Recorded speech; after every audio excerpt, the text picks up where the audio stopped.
तो प्रसंग चल रहा है कि एक सतनाम के जाप को अधिकारी इस दास से प्राप्त करके एक भी सांस अपने सुरत और निरत मन और पवन इन चारों पदार्थों को एकत्रित करके लेना है। कबीर साहब कहते माला तो कर में फिरे और जिव्या फिरे मुख माही, मनुआ तो चहूं दिस फिरे ये तो सुमरण नाही। कबीर साहब कहते हैं कि हाथ में तो माला मणिया घूम रहा है और जीभ मुख में घूम रही है और मन कहीं घूम रहा है, ये सुमरण नहीं होता। कहते हैं सुरत नृत मन पवन पर और सतनाम का वो जाप लगातार चले। सुरत नृत मन और पवन इकट्ठे रखे। जैसे आप सिमरण करते हो सांस के सिमरण सतनाम दिया है, या प्रथम मंत्र भी जाप करते हो उस पर ये ध्यान रखे कि जैसे आप प्रथम मंत्र बोला प्रथम मंत्र का, तो ये सोचा ये किसके विषय में है। 5-4 जो लगातार जो मंत्र करें 5-4 बार ये अभ्यास करें ये किसका है, और उसके बाद बेशक शीघ्र करो, लेकिन ये ध्यान रहे मैं बोल क्या रहा हूं। अब बोलते हो सत सुकृत अवगत कबीर, तो फिर इस क्या बोल रहा हूं ये शब्द है, इस शब्द के साथ इस चित्त यानी मन को लगाना है और ध्यान रहे कि मैं क्या बोल रहा हूं, कौन से अक्षर का उच्चारण कर रहा हूं। तो इसमें स्वरित और नृत अपने आप रहेगी कि किस जाप को कर रहा हूं। स्वरित नृत मन और पवन। पवन माने वायु, जो श्वास के सिमरण से संबंधित है ये, कि इस पर श्वास जब जाप करो तो इसके साथ ये सांस भी ध्यान हो कि मैं बाहर कौन सा छोड़ रहा हूं अंदर कौन सा ले रहा हूं और कौन मंत्र का उच्चारण कर रहा हूं। ये आपकी सुरत और नृत में रहना चाहिए। मैं के बोलू हूं, अपनी सुरती उस पर लाए रखे।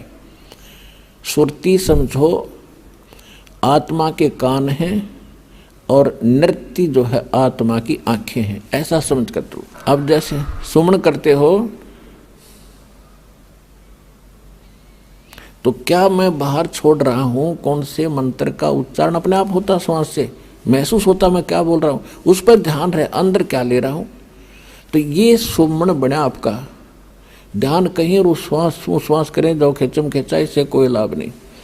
स्वरत नृत उस पर लगी रहे, मैं क्या बाहर छोड़ रहा हूं क्या अंदर ले रहा हूं, या प्रथम मंत्र में किस किस जाप को कर रहा हूं। जब जल्दी करते हो, क्योंकि स्वाभाविक हो जाता है जल्दी करना पड़ता है, तो उसमें ये सोचो मैं बोल के रहा हूं। पहले तो ये पता हो कि किस किस का जाप है, ये 2-4 बार अभ्यास करके फिर बेशक केवल शब्द पर ही ध्यान रख सकते हो। के बोल रहा हूं, कौन सा मंत्र बोल रहा हूं, हरियम बोल रहा हूं, किलियम बोल रहा हूं, उस पर ध्यान रहे। तो उस पर जरूर रहना चाहिए, वो नहीं माला फेरे जाओ। तो ऐसे ही इस सतनाम पर बात चल रही है कि सतनाम पालड़े तराजू के एक पलड़े में ऐसे किया हुआ श्वास उश्वास सुरत नृत और मन और श्वास के साथ किया हुआ एक श्वास के सिमरण की ओनली एक मंत्र सांस बाहर छोड़ा और अंदर ले लिया, पूरा हो गया एक मंत्र। इस एक मंत्र के जाप को तराजू के एक पालड़े में रख दो उसकी कीमत, और दूसरे पलड़े में 14 लोक, विष्णु का लोक, शिव का लोक और ब्रह्मा जी का लोक, धर्मराज का लोक, नीचे के यताल पताल उतल सारे, और ऊपर के गोलोक और दुर्गा का लोक, ब्रह्मलोक, सपतपुरी, स्वर्ग और नरक। स्वर्ग नरक ये अलग 3 लोक न्यारे हैं, ये स्वर्ग पृथ्वी और पाताल ये लोक अलग हैं 3, इनसे हटकर हैं। तो क्या बताया है कि ये 14 लोक उस महास्वर्ग तक दूसरे पालड़े में रखते सतनाम के श्वास के से तोलने के लिए, और 3 लोक ये पृथ्वी पाताल और स्वर्ग लोक ये तो पासंग रखे। पासंग क्या होती है आजकल के एजुकेटेड बच्चों को पता नहीं, क्योंकि ये ज्ञान गूढ़ रहस्य है और अपनी लोकल लैंग्वेज में ये एक सूक्ष्म वेद है। तो दास का जन्म ऐसे समय में दिया दाता ने, दास ने दोनों जमानों की लैंग्वेज का ज्ञान हुआ, जिस कारण से इन गूढ़ रहस्यों को आज समझ सका। और इस ग्रंथ को, गरीबदास साहिब जी के ग्रंथ को आज के बालक पढ़ के देख लो, इन्हों का डरते इसमें पता नहीं क्या लिख रखा है, क्योंकि वो भाषा उन्होंने अपने उस समय की भाषा में लिखा। तो उसमें क्या लिखा है, पासिंग किसे कहते हैं। जैसे हमारे यहाँ दास का जन्म किसान परिवार में हुआ, तो हमारे घर पर ये व्यापारी लोग आते थे, कोई चने तो ले जाता था, कोई बाजरा, कोई गेहूँ।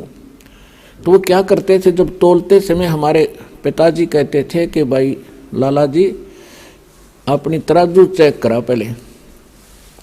वो देखते थे अगर थोड़े से अनबैलेंस्ड होती, वो सौदा करने आया था, जैसे गेहूं का ढेर पड़ा है और उसी को तोलना था, तो गेहूं ही एक मुट्ठी उठाई उस ढेर में से, और तराजू को एकसार करने के लिए, एररलेस करने के लिए, उसकी त्रुटि निकालने के लिए एक पलड़े में वो थोड़े से गेहूं डाल देता था, 2-4 ग्राम, और जिससे वो डिफेक्ट तराजू का खत्म हो जाता था, तो उस तरफ बट्टे रख देता था।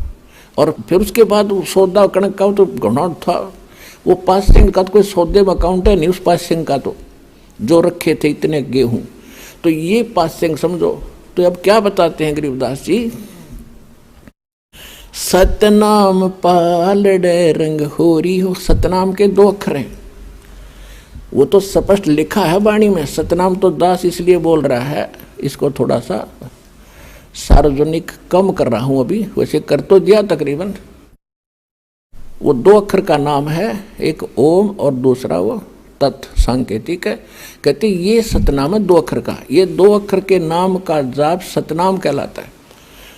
तो कहते सतनाम पालड़ रंग होरी हो, और 14 लोक चढ़ावे राम रंग होरी हो। 3 लोक पासिंग धरे रंग होरी हो, तो ना तुले तुलाया राम रंग होरी हो। ओए होए, अब एक सिमरन की ओए होए इतनी कीमत है।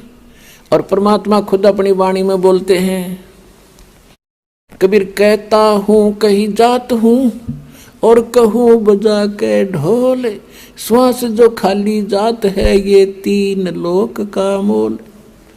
ये तो जो बिना नाम करे तुम खाली छोड़ रहे हो, ये भी इतना कीमती है, 3 लोक का मोल। और सतनाम के साथ जाप किया जाता, कहते 3 लोक पासिंग धरे रंग हो रही हो, तो ना तुला तुला राम रंग हो रही हो। इसकी इतनी कीमत बन जाती है सतनाम के जाप से।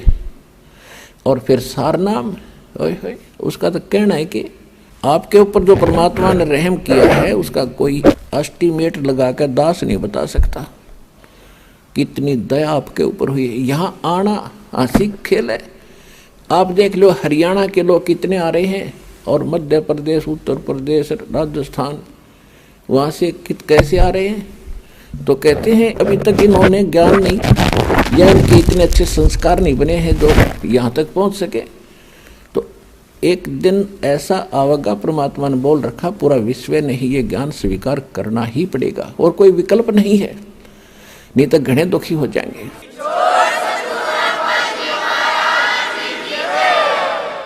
तो इस प्रकार गरीबदास जी से कहा कि बेटा तू जा, वापस जाओ आप, और इस नाम का जाप करोगे ना, बहुत जल्दी भक्ति युक्त हो जाओगे। गरीबदास जी 61 वर्ष की उम्र में, 61 वर्ष रहे शरीर में, 61 वर्ष की उम्र में सब इच्छा से शरीर छोड़ा था। और फिर उसमें तो भगत पीछे पड़ गए, महाराज और रुक जाओ, बहुत और कुछ दिन रहो। 6 महीने का समय दे दिया, 6 महीने के बाद मैं नहीं रहूँगा इस लोक में, भाई मेरा काम पूरा हो गया। तो 6 महीने के बाद सबको पहले सूचित करके बता दिया था, कल मैं शरीर छोड़ूंगा। उस दिन भादवा उतरते की द्वादशी को, और सन 1778 में गरीबदास जी 61 वर्ष की आयु में बैठे बैठे शरीर छोड़ के अपने चले गए थे। क्योंकि जिसने वो लोक देख लिया यहाँ रह सकता है। आपको तो वैसे तो इस ज्ञान से ही दास आपको इतना प्रेरित कर देगा कि आपकी आस्था यहाँ से हटके 100% वहाँ लगेगी, तभी वहाँ जा सकोगे। ये नहीं है कि आप यहाँ की व्यवस्था, जैसे बच्चे हैं या भाई बहन माता पिता हैं इनको भी प्रेरित करो, इनको भी समझाओ, साथ रखो अपने। और लास्ट में जब मृत्यु के समय एक ध्यान रखे, किसी भगत की भी मृत्यु होती हो तो उस समय उससे ये नहीं पूछे तेरा कौन याद आव है, किसने बुलावा। उसको ये कहे सुरतीला सतलोक में कदे उड़ जाए, पोते पोतिया में पीछा छुटवा ले, टाइम है तेरा। तो वो थोड़ी भूल पड़े तो उसका याद दिलानी चाहिए, सुमन कर भगत जी, सुमन ना छोड़िए।